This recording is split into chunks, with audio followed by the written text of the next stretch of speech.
Olá, gente, boa noite. Então, na nossa quarta aula do componente de gestão de desempenho, nós vamos estudar os métodos, tá?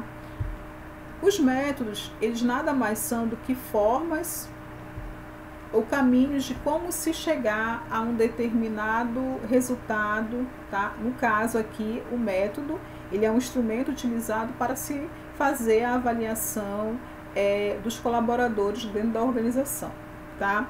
Nós temos aqui 10 métodos que serão estudados nesse componente, tá? Porém, na aula de hoje a gente vai ver somente 3 métodos, tá? Então, a gente vai começar pelo método da escala gráfica. Esse método, segundo Chavenato, ele é um método pelo qual se apresenta uma tabela com 2 entradas, tá?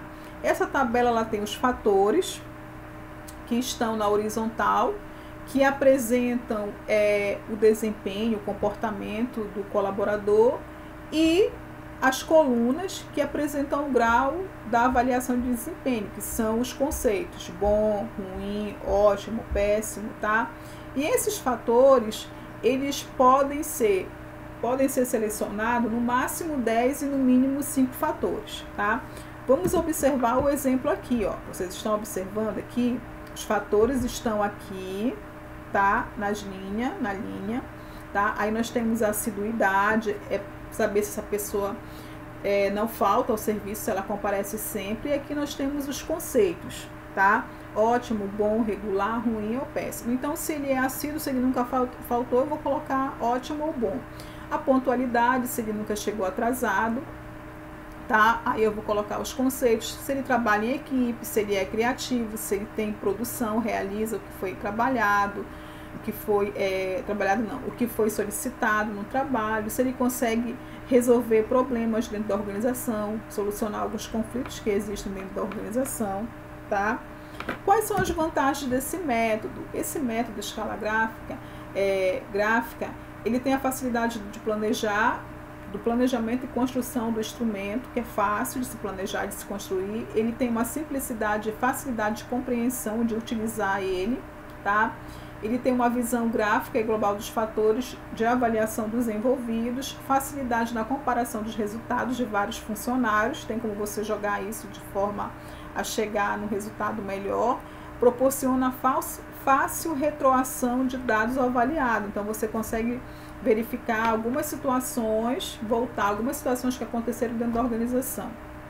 As desvantagens é que ele é superficial e subjetivo, tá? Ele tem uma perda na sua categorização e ele acaba homogeneizando as características das funções, tá? É muito abrangente. Ele tem limitação de fatores de avaliação, porque eles são de 5 a 10. A gente sabe que existem várias situações que podem ser avaliadas dentro de um ambiente organizacional. Rigidez e reducionismo, nenhuma participação ativa do funcionário, ele só responde se ele tem aquele desempenho, se ele tem aquele comportamento e qual se é bom, se é ruim ou se não é. Avalia apenas um desempenho que foi executado e não o que está sendo agora realizado, tá? Um outro método, o segundo método que a gente vê aqui é o escolha forçada. O escolha forçada, ele é um conjunto de frases, né? E com uma ou duas frases em cada conjunto, analisando as que mais se aplicam ao desempenho do colaborador avaliado. Pode também escolher a frase mais adequada ao desempenho do colaborador e a frase que menos tem a ver com o desempenho dele. Daí é chamado de escolha forçada. Então, são colocadas aqui, nós temos um exemplo, né? O nome e tal, aí ele vai colocar. Embaixo você encontrará blocos de frases, anote com um X na coluna ao lado com o sinal mais, para indicar a frase que melhor define o desempenho do funcionário, e com o sinal de menos para a frase que menos define o seu desempenho. Não deixe nenhum bloco sem preencher 2 vezes. Então, aqui ele vai preencher, né? Apresenta a produção elevada, comportamento dinâmico, tem dificuldade com números, é muito sociável. Então, cada bloco desse, ele vai marcar um X no mais ou no menos. Tá? Em cada bloco de frase ele vai colocar, tá? Aí ele vai marcar, tá? Então, é forçada por quê? Porque ele vai colocar se ele apresenta produção elevada, ele vai marcar um mais. Se ele não apresenta, ele vai marcar um menos. Não tem um meio termo. Ou ele marca ou ele não marca, tá? Quais são as vantagens? Evita o efeito de generalização, né? Um Hall effect, no caso, uma rala correção na avaliação, tá? É positivo, é fechado ou não é, como eu falei, tá? Marca ou não marca aquela frase.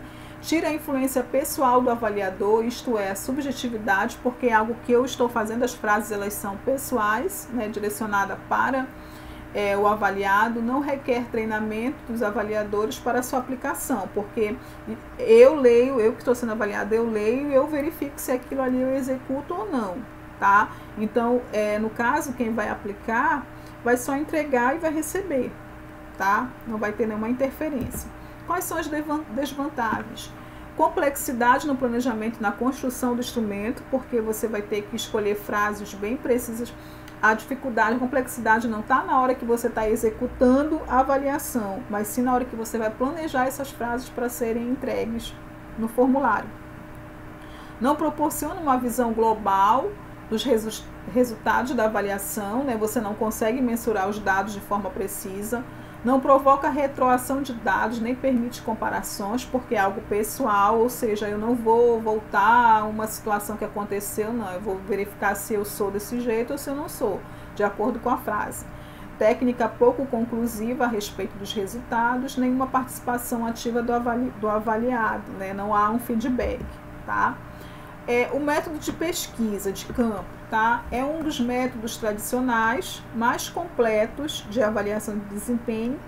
Nessa forma de avaliação é necessário que um especialista nos métodos de avaliação faça uma entrevista com os gerentes para em conjunto avaliar os colaboradores. Então requer uma pessoa com formação, com conhecimento, para ter tipo um prévio treinamento com o gerente, com as pessoas que vão aplicar essa avaliação. Com as entrevistas realizadas, o especialista preenche um formulário de avaliação sobre cada um dos colaboradores avaliados. São 4 etapas do processo: entrevista para uma avaliação inicial, entrevista para uma análise complementar, planejamento das providências e acompanhamento dos resultados. Aí nós temos o exemplo aqui, olha, tá vendo? Aqui você tem, número 1, o que poderia dizer a respeito do desempenho do funcionário? Ele pergunta, né, no caso, para o especialista, ele vai aplicar isso aqui, tá? Ele vai aplicar isso em 4 etapas com os seus gerentes. Então, ele vai perguntar primeiro, o que poderia dizer a respeito do desempenho dos funcionários? O desempenho foi mais que satisfatório, satisfatório ou insatisfatório, tá? Então, ele faz a avaliação inicial.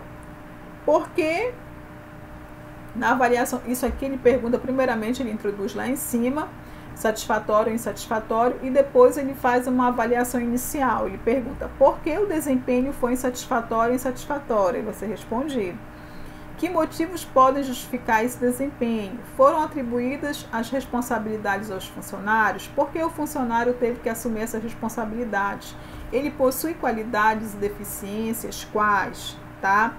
Análise complementar. Depois dessa avaliação inicial, ele faz uma análise complementar. Que tipo de ajuda o funcionário recebeu? Quais foram os resultados? Ele precisa de treinamento, de receber treinamento? Como? Tá? Planejamento. Que outros aspectos de desempenho são notáveis? Que plano de atuação futuro recomenda ao funcionário? Indique em ordem prioritária 2 substitutos para esse funcionário. E depois o acompanhamento, tá? Que avaliação você dá para esse funcionário, acima ou abaixo do padrão? Então, essa avaliação da pesquisa de campo é um especialista que vai e faz o contato com o gerente e extrai em 4 etapas, tá? Essas informações do que foi realizado pelo colaborador dentro da organização. Ela não é uma pesquisa feita diretamente com o colaborador, mas sim com quem coordena quer dizer, ela não é uma avaliação feita direto com os colaboradores, ela é uma avaliação feita com os gerentes, é feita uma pesquisa, e os gerentes é que vão estar expondo os resultados, tá, dessa avaliação que eles fizeram com os seus colaboradores, ok? Então, quando se fala que ela é um método tradicional mais preciso, é porque ela tem essas 4 etapas que permite chegar a um processo final, uma avaliação inicial, depois uma avaliação complementar, um planejamento e um acompanhamento daquilo que foi mensurado no início para se chegar a um resultado, tá? Mas é feito somente com quem coordena, tá, a organização. Pode até ser aplicado em várias etapas através de outros métodos para que o gerente já tenha esses resultados e possa estar informando isso para os especialistas, tá bom? Então, gente, a gente vai continuar esse vídeo na próxima aula com os demais métodos que a gente vai estudar, ok? Um abraço e até o próximo vídeo.